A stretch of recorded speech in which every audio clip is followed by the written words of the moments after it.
So good morning, everybody. This is Massimo Leone, Director of the Center for Religious Studies at the Bruno Kessler Foundation. Today we have another meeting of our seminar on enchantment and disenchantment in religion and ethics. And we have the great pleasure of having among us a Professor Stefan Selke. Professor Stefan Selke is a very renowned a scholar.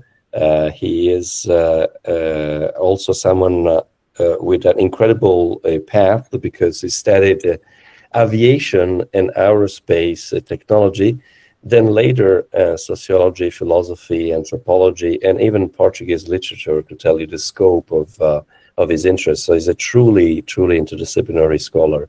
And since 2008, he has been professor for societal change at Furtwangen University in Germany.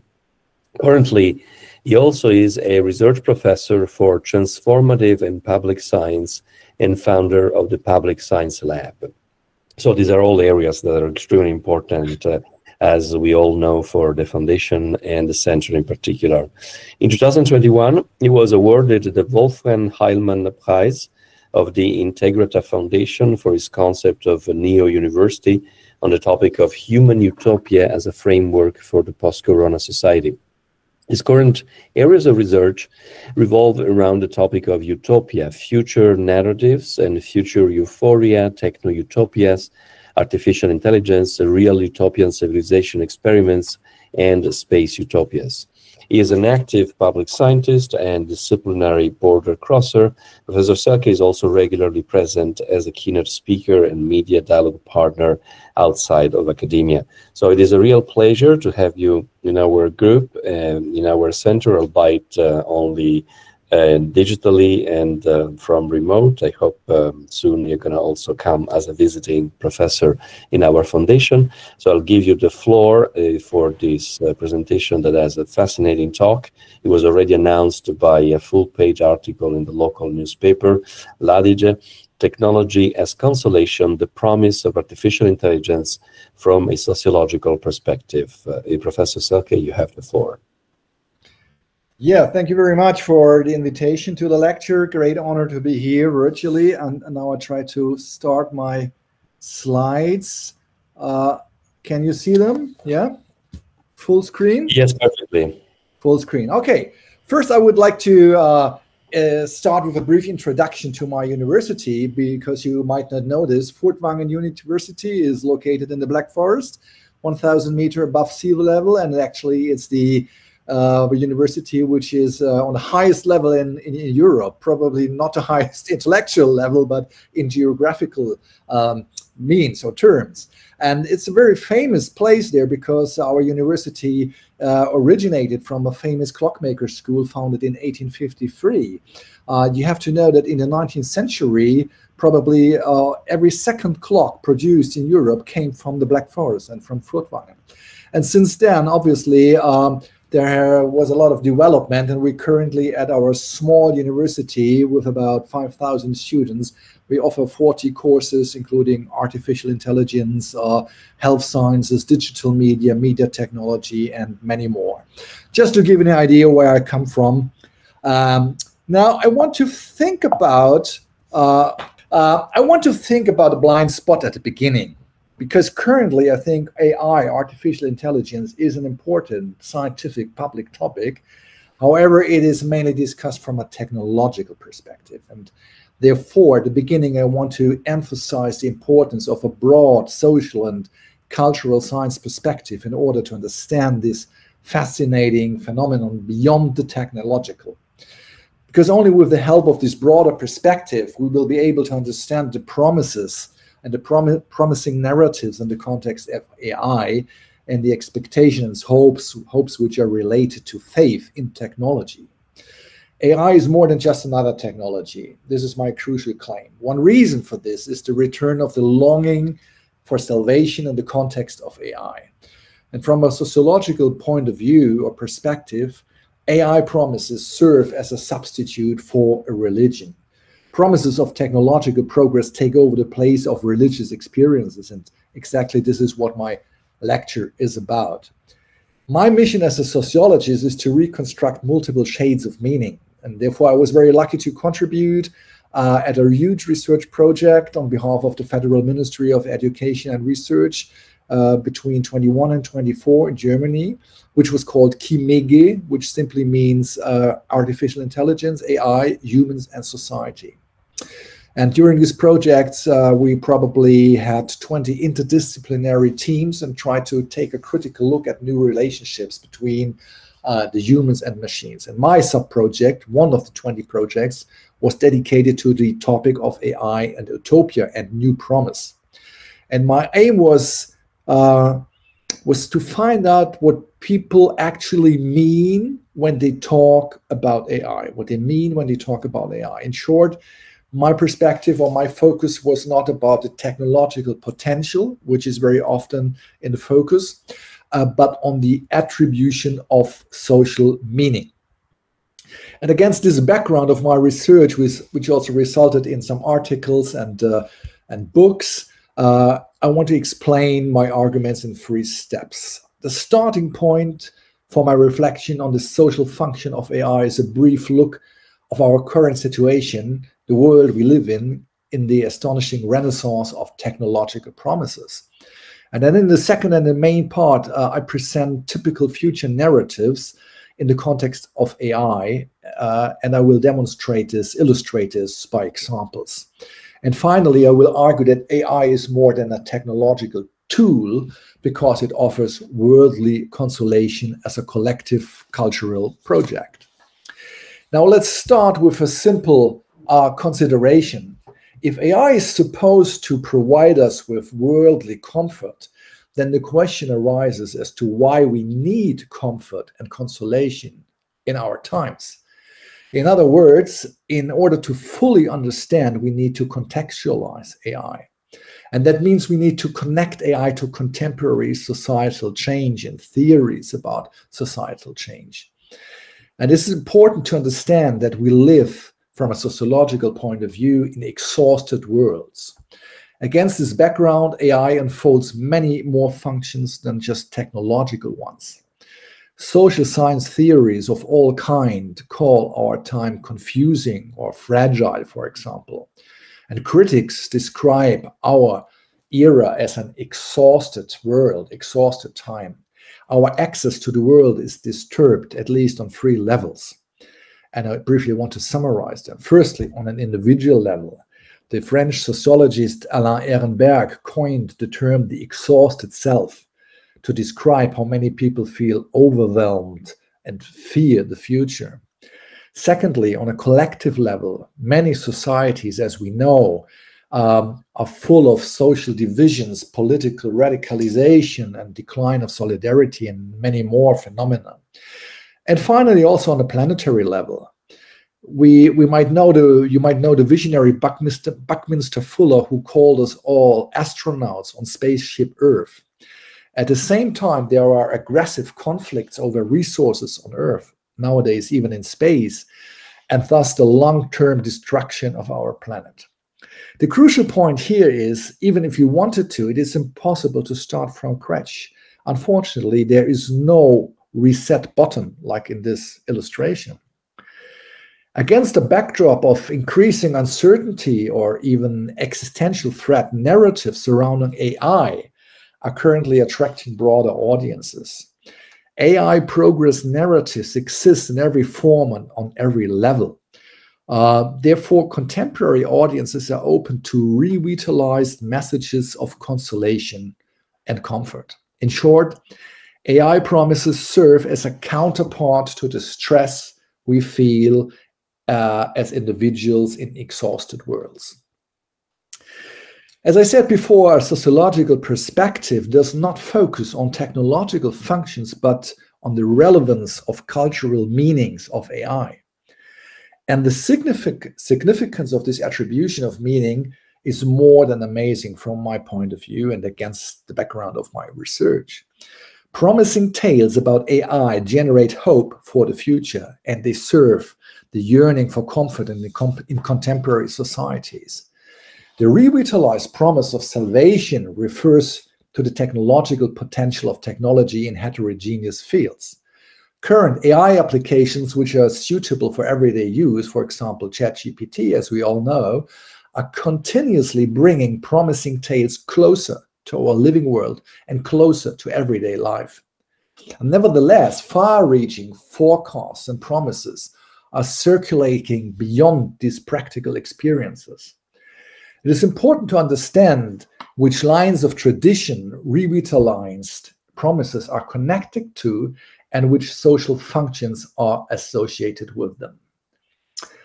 Let's take a step back. The word Verheißung in German has been used since the 15th century. In the English-speaking world, the frequency of promise, which is the counterpart to Verheißung, is also striking, even if the meaning is slightly different. The term seems old-fashioned, promise or Verheißung, even though it appears very often in the context of AI stories.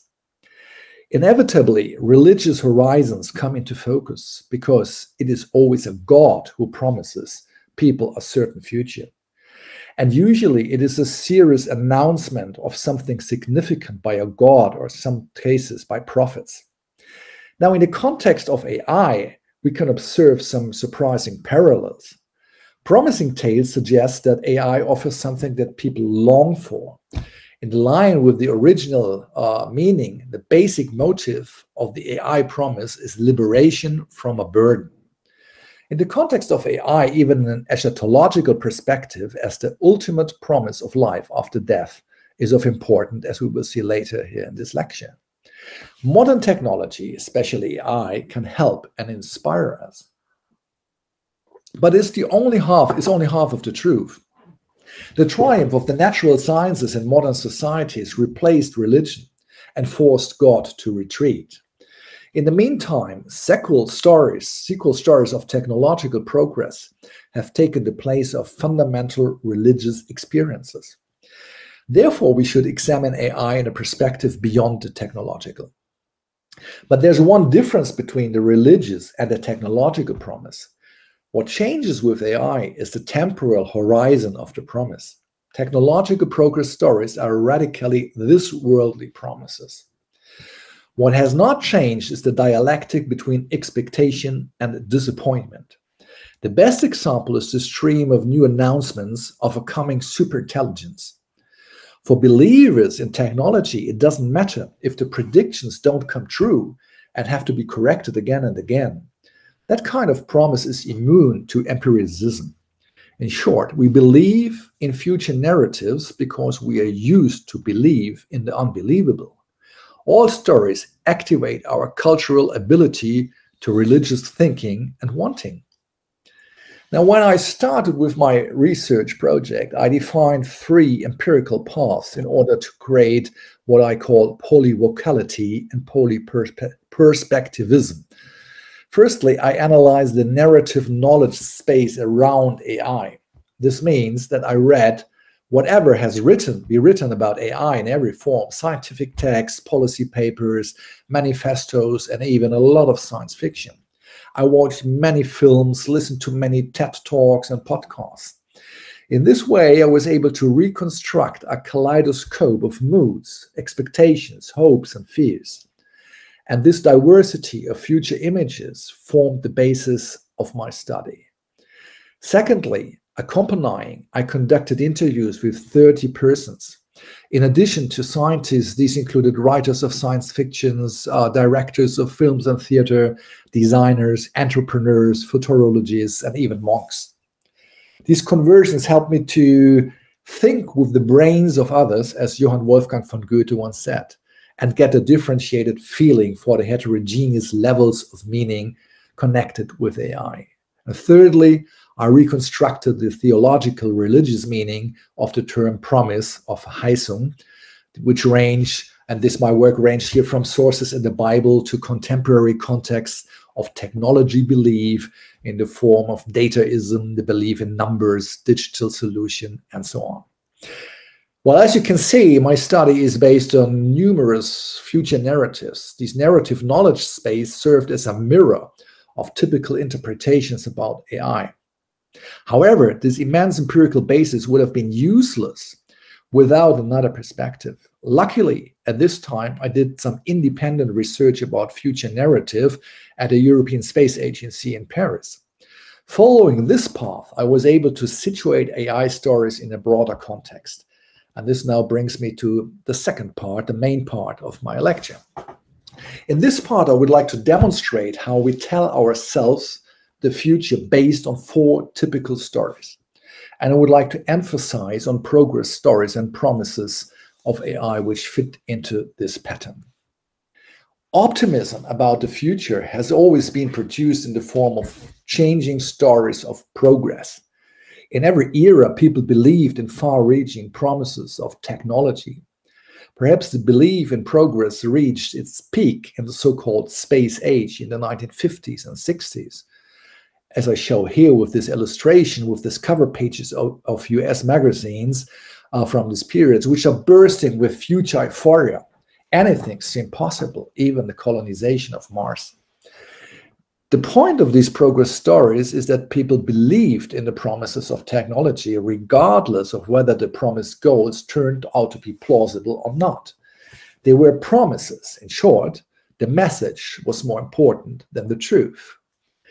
The space age was also an era of perceived future wealth instead of future poverty. Future euphoria was evident everywhere. Everything looked futuristic. Cars, fridges, toasters. Everything made people want the future. Songs, ideas, fashion, architecture, and design. Unfortunately, there's no way back to this kind of future euphoria, because the spirit of optimism during this space age was largely based on intellectual ignorance. Today, we know better. We cannot return to such an uncritical and naive vision of the future, which is based on exploitation of resources and so on.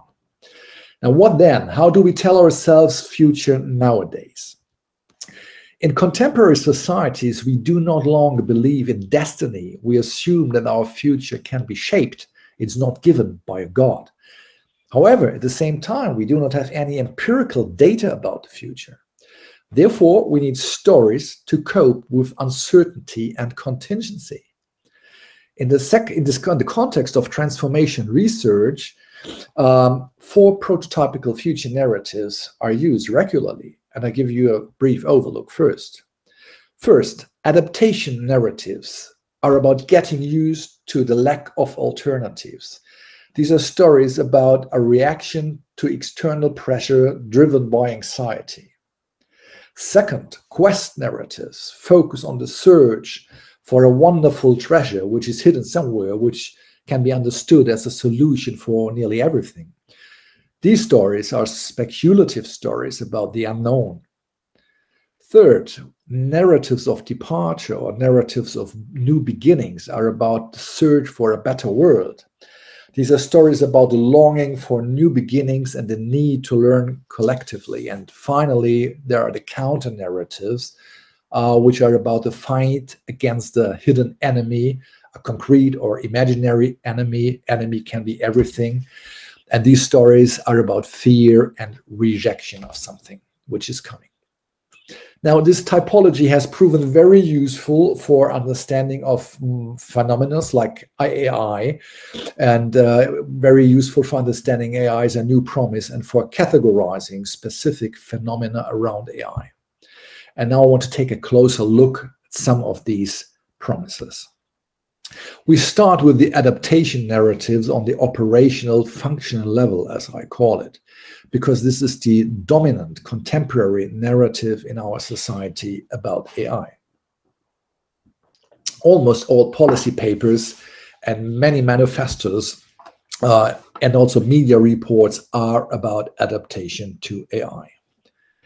In the context of these adaptation narratives, AI is presented as a new revolution, as something that is already existing in all areas of life, but will sure be omnipresent in the future. This new social reality is often described as having no alternative. To illustrate this lack of alternatives, the spread of AI is often compared to the introduction of electricity. First, a few theaters were lit by electricity, then streets, then entire cities, and finally, many homes.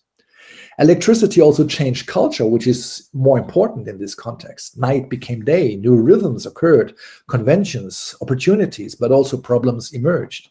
Above all, electricity became a matter of course almost everywhere. No one really wants to live without the convenience of electricity anymore. Now, we are on the way to seeing AI as an equally convenient basis for our modern lives. AI is credited with problem-solving skills. The corresponding promise is the supposed ability to increase efficiency dramatically. It is worth to mention that AI is a perfect example for technologies of comfort. Against this background, the crucial promise of technology has always been efficiency. People always longed for control and optimization. A very nice, albeit ironic example is the feeding machine. In a well-known film, Modern Times, directed by Charlie Chaplin, which is critical about the progress of industrialization, the machine is used to feed the workers during their break so that they can continue working in the meantime. This is a perfect example of the ideology of efficiency. As we can learn, technology has always been associated with relief and efficiency. Technicians identify parameters of performance in order to optimize them. This expectation of a fundamental improvement is similar to a religious message of salvation. This example shows that religious promises of comfort can also appear in a secular form. In fact, our modern world is full of such promises, which can be understood as contemporary forms of relief from burdens. With this film, Modern Times, Charlie Chaplin demonstrated how we get used to the idea of efficiency. In science, we speak of shifting baselines. In every given society, our assumptions about normality change, mostly underneath the level of consciousness. And with this in mind, we currently are witnessing a large number of acceptance tests in which AI is the equivalent to Charlie Chaplin's feeding machine. In other words, we are testing how far we can go with AI. How quickly and how sustainably do we get used to this kind of change? And to what degree do we realize that our frames of reference are changing? One example for public acceptance tests is the use of AI in art. In this example, AI created portraits of former German Chancellor Angela Merkel, imitating the style of the artist Gustav Klimt. Do we consider this a public relations stunt, or will we soon grant AI an autonomous artistic role?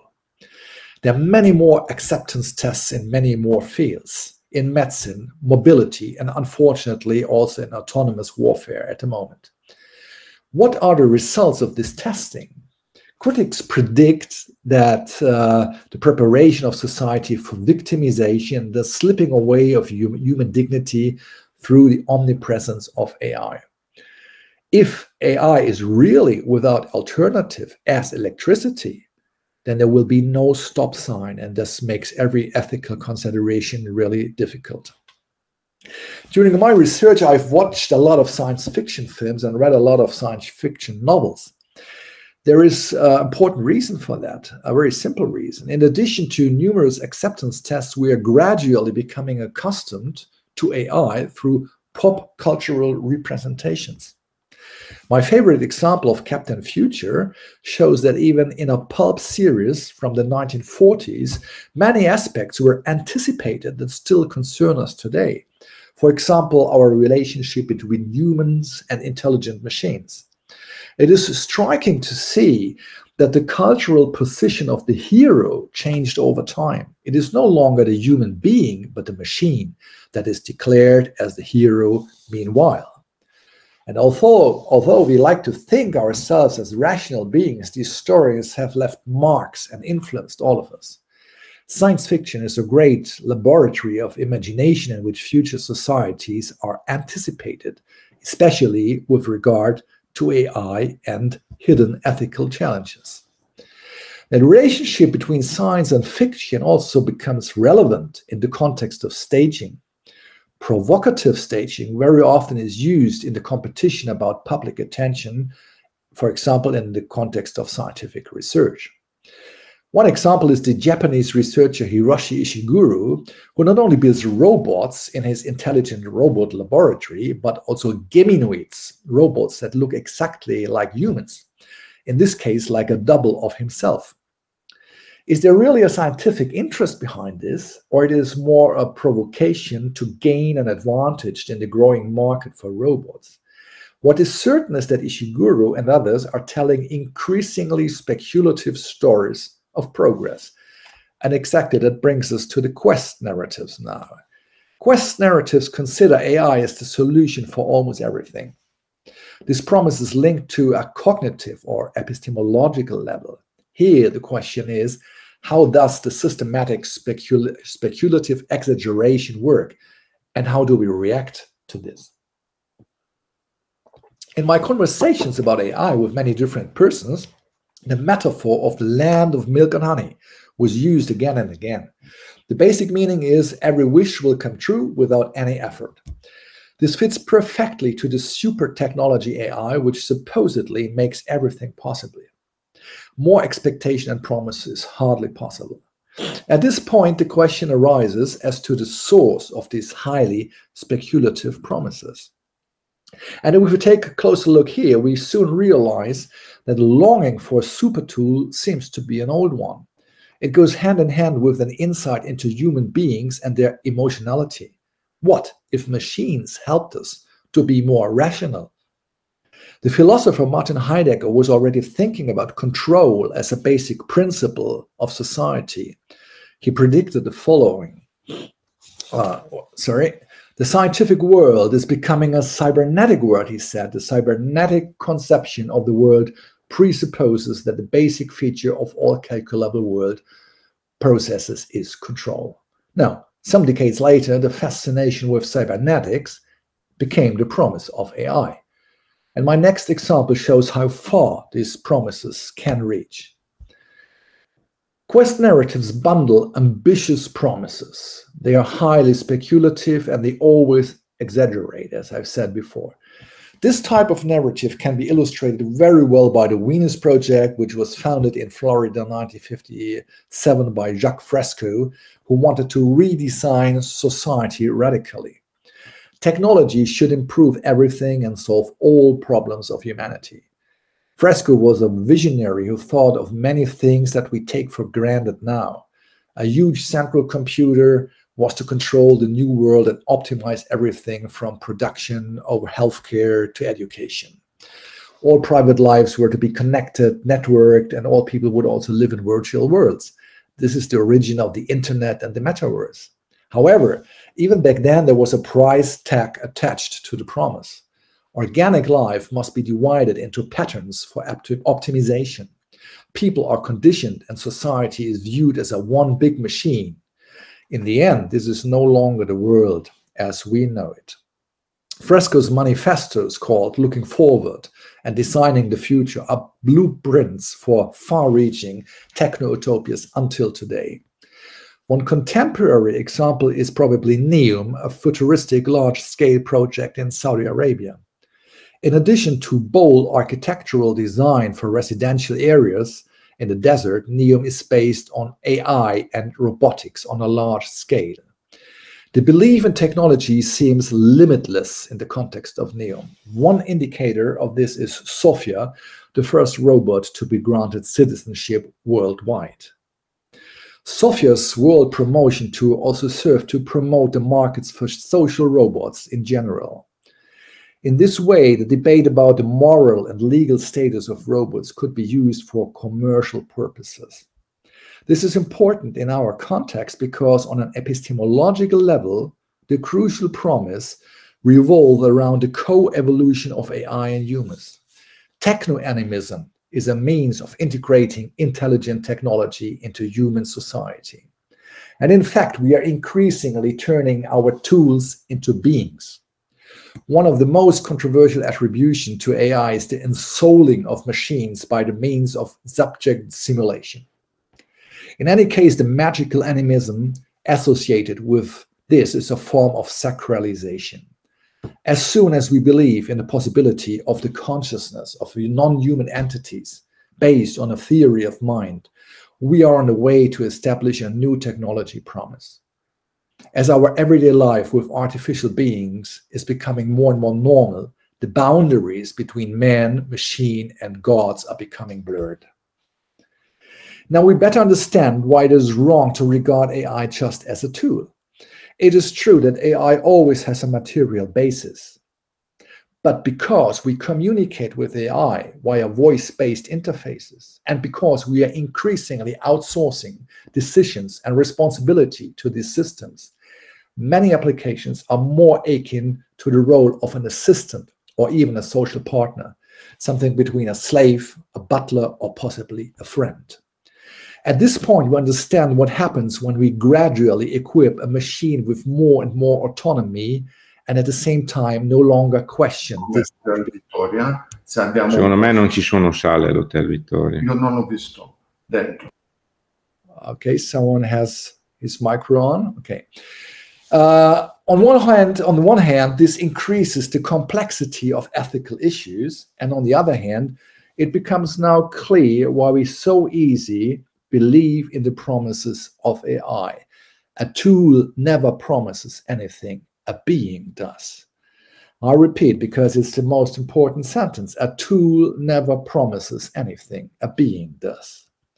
Now, this brings us to the most progressive form of future narrative, the stories of new beginnings or new departures. In whatever form they are, the announcement of a better world. On a small scale, good AI, often referred to as AI as a social good, is seen as a promise to improve people's lives. One example, my favorite one, is the Austrian company Atempo. Its software, Capito, is used to simplify texts for people with cognitive deficits automatically. In more complex cases, AI is intended to achieve the United Nations Sustainable Development Goals, so-called SDGs, for example. Good AI means that the possibilities of AI are described in the context of a healing narrative. And the healing effect can be applied on all kinds of topics, on all scales, as the following examples show. One more example is cybernetic government. AI pioneer Norbert Wiener already dreamed of a totally rational government machine early in the 1970s. He considered AI to be the new Leviathan, or a good dictator. In contemporary science, this approach is called precision government. AI promises a better form of government by replacing discursive forms of rationality as we know them in democracies. Instead, numerical rationality is applied to public questions and decision-making. This is just another version of the fetish of efficiency. Again, this is highly speculative, but attractive for many people who are frustrated by time-consuming forms of democracy. Can I help to replace Donald Trump one day? Or does AI mean the end of politics? Indeed, many theories show that the ability of modern societies to control themselves has reached a limit. But should we therefore delegate politics to problem-solving machines and then passively watch how AI saves the world? Or does the opposite? Digital ecology in the context of climate change is another example for highly speculative AI promises. For many, this kind of ecological dictatorship is the only solution left. It is quite obvious to see the religious aspect here. AI is considered the technological guardian of our planet. And at the most abstract level, promising tales of AI contribute to the overall ecology of intelligence, inspired by Jakob Johann von Uexküll, the founder of biosemiotics. In the context of quest narratives, AI sometimes is seen as a continuation of natural intelligence rather than a competitor, or even a threat. This is associated with the promise of closing the gap between living and dead matter. In the future, the question will be less about whether there is life on Mars or in space, but more about the many forms of intelligence on Earth which are related to each other. In his wonderful book, Ways of Being, Beyond Human Intelligence, James Bridle delivers breathtaking examples of intelligence that surround us and argues that AI, artificial intelligence, will help us to understand the plurality of intelligences on Earth. In other words, one day AI may help us to give up our anthropocentric way of existence. We should learn to understand intelligence not as something that happens between two ears in the brain or a technological replacement for that brain. Rather, intelligence is a property of life and is found in all forms of interactions between living beings. Well, in order to complete my scheme of future narratives, I would like to mention against narratives or narratives of rejection just very briefly. Negative connotations are common because they work extremely well in our economy of attention in the media system. However, they are not unnecessary. In fact, they have an important social function. Against narratives dampen high expectations that are triggered by speculations in the form of quest narratives, and they show how ethical boundaries shift. Intelligent machines have always been criticized.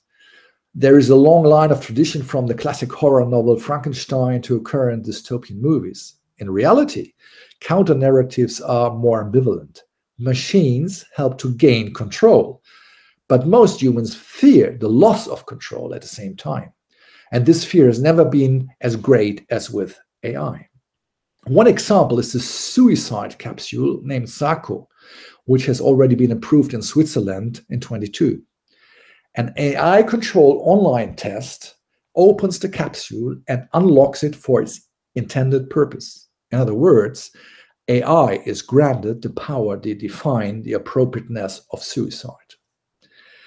I would like to finish this part of my lecture with an illustration. It shows how ethical boundaries shift over a longer period and how the complexity of ethical questions increases when we no longer regard AI as a tool, but as an assistant or social partner.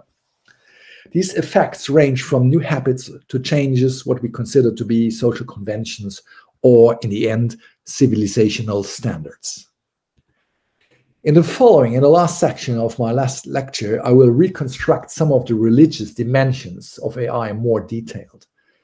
Then, hopefully, it will become clear how the neo-religious character of AI promises emerge.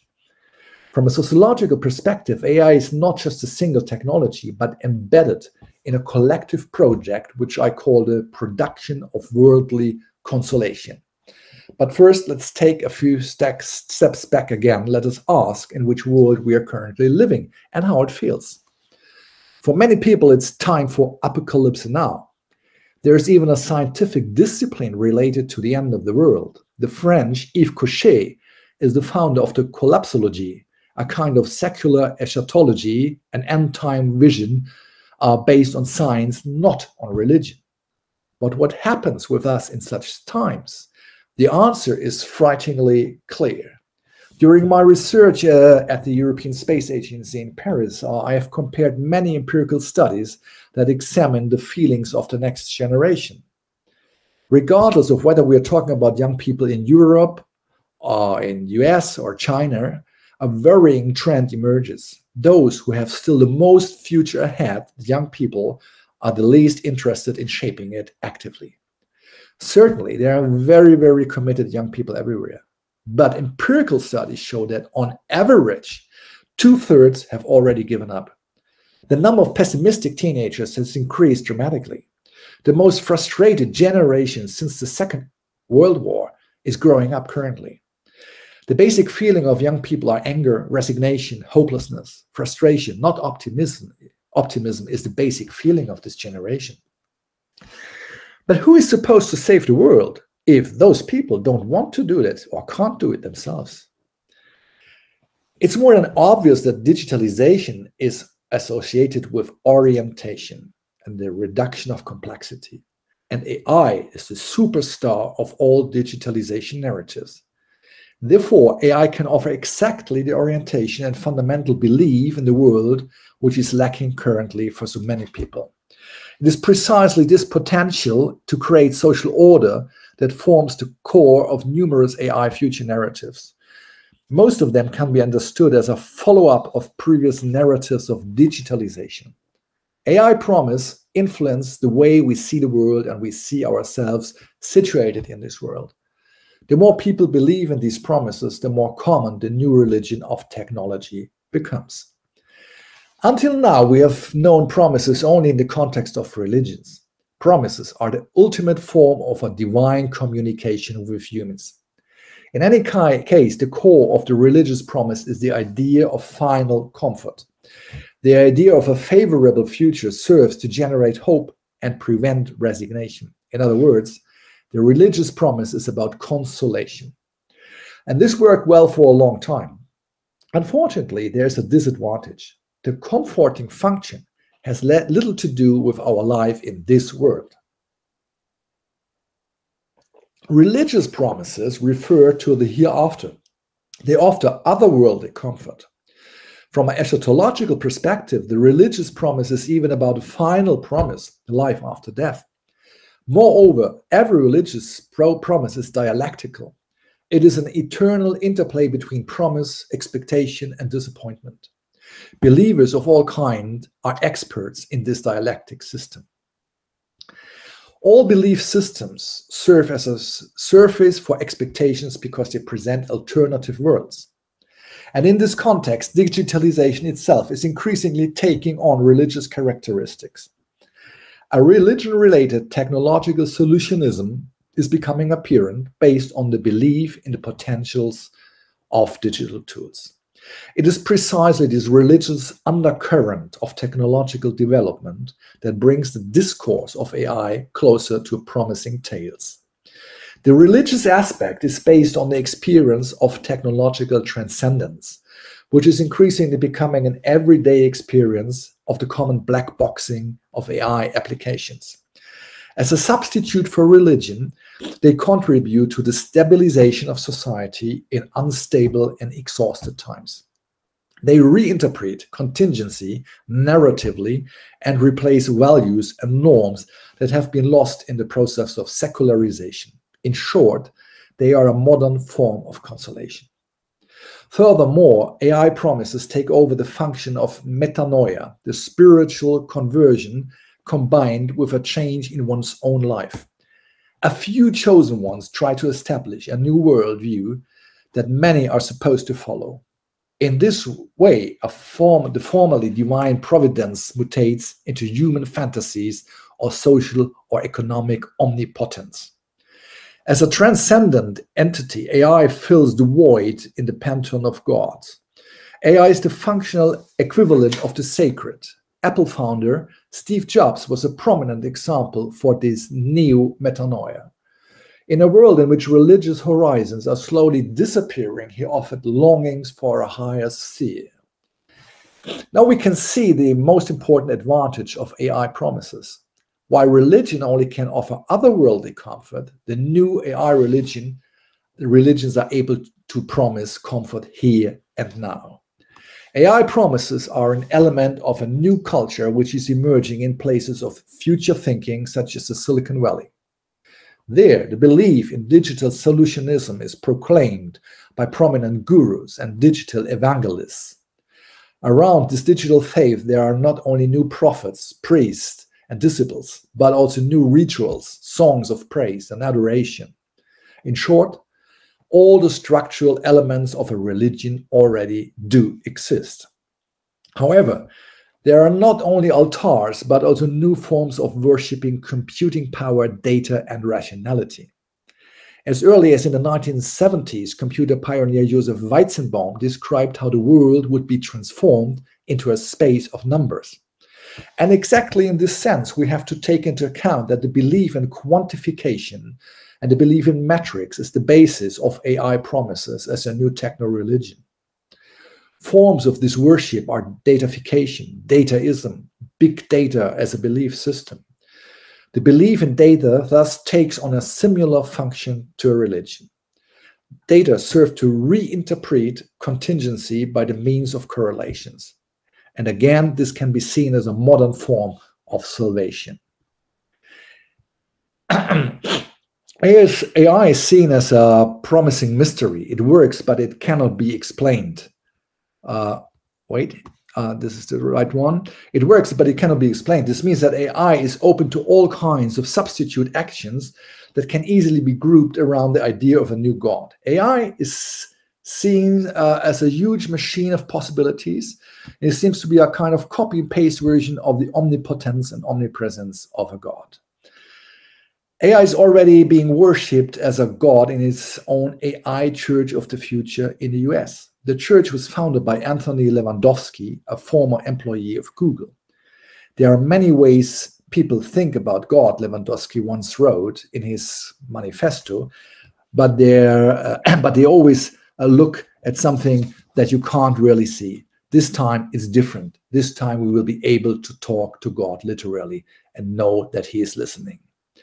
The latest level of spiritual escalation, as you might call it, is ChatGPT, which has already preached independently in churches.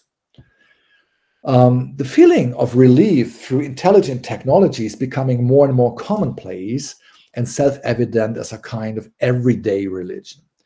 People who believe in digitalization and the fact that everything can be digitalized, even themselves, do no longer need to believe in a God.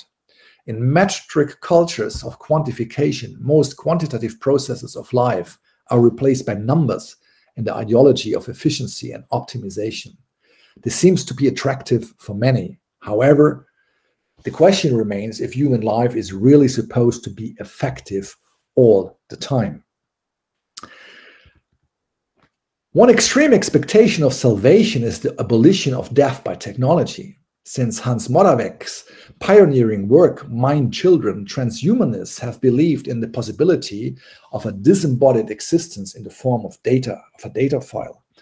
Moravec called the required technology process upload, dissolution of the biological brain into a data file.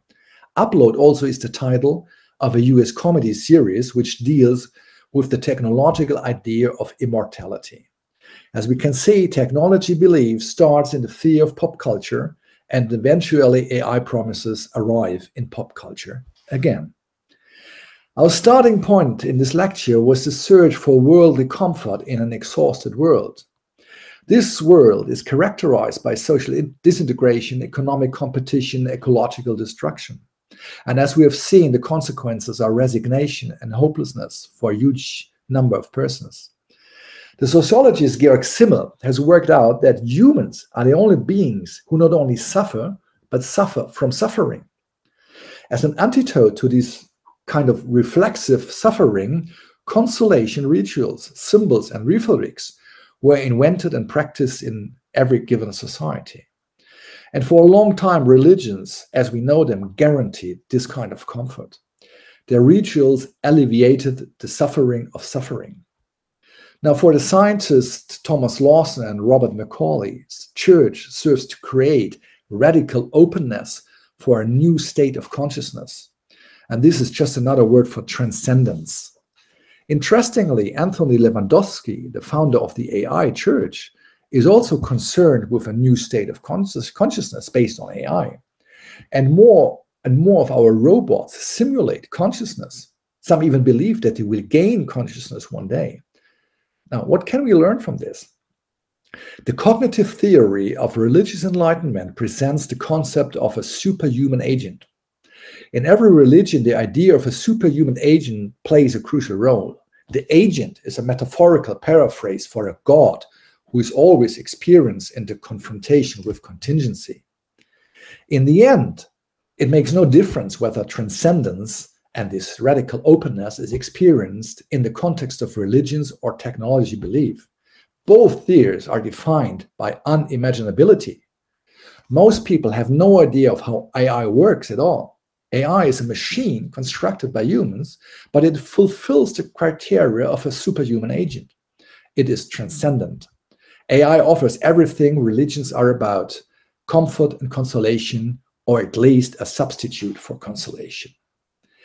Eventually, we have to ask what it means. Well, there's a well-known explanation for this. The sociologist Max Weber created, as you all know, the demystification or disenchantment thesis.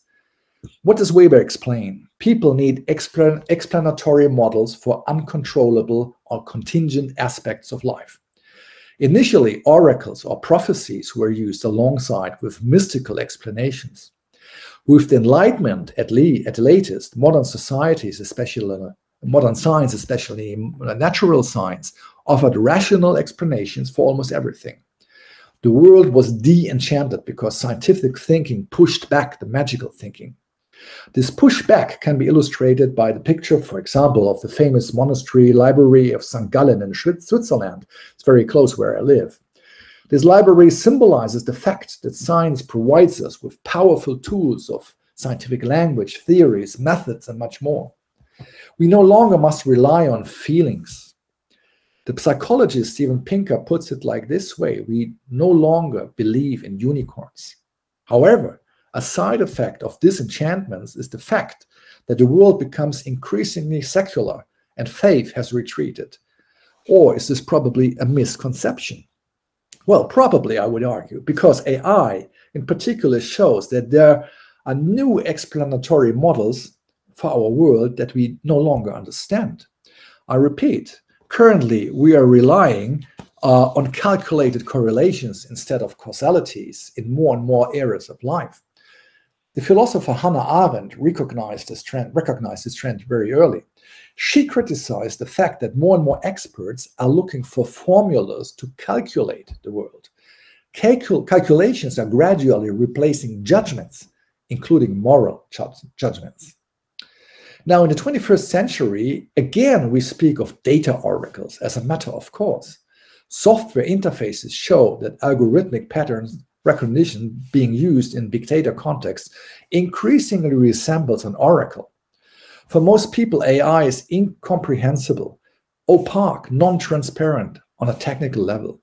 This is usually referred to as the black boxing. AI resembles a magical spell. Ultimately, these attributions to AI are nothing more than a re-enchantment. And this is precisely what forms the basis for the return of the religious promise in the form of technology faith.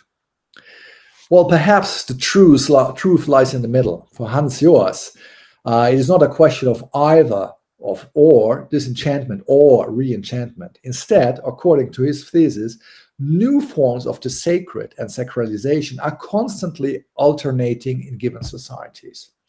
The sociological point of this thesis is that every new form of religion establishes new power relations. And this is what we can observe at the moment in our societies. If the magic effect of AI is understood as a new promise, eventually two questions arise. Firstly, is the admiration of AI an expression of a latent longing of believing in something? And secondly, what power is being legitimized when AI is taking over the role of a substitute for religion? Unfortunately, this is not the end of the story. And that's because all promises have a social function. They translate between the empirical world and an imaginary one.